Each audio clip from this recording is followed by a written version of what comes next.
Cinéma, c'est ce soir que se referme la 67e Mostra à Venise. Qui remportera le Lion d'Or? Nous le saurons dans quelques heures.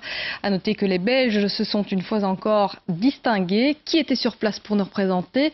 Compte rendu avec nos envoyés spéciaux Nicolas Beutars et Patrick Lejuste.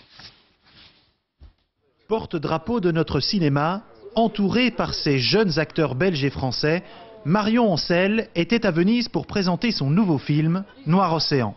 Exercice de masque anti-gaz. Qu'appelez vos masques. Inspiré de deux nouvelles d'Hubert Mingarelli, ce film revient sur la vie de jeunes marins français témoins malgré eux des essais nucléaires de la France près de Mururoa en 1972. 10, 9, mettez vos lunettes. 8, 7. Retournez-vous tous à genoux vers bâbord. 5. Mettez un bras devant vos yeux. 3, 2, 1.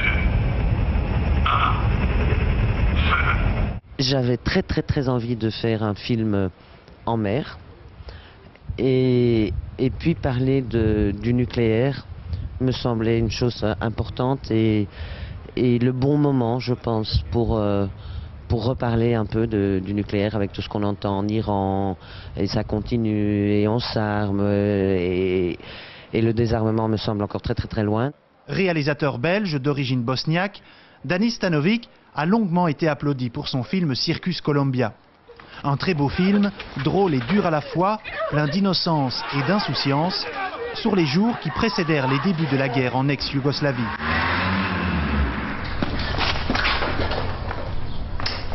On devient nostalgique avec l'âge et tout ce qui s'est passé à l'époque me semble beaucoup plus joli que c'était vraiment.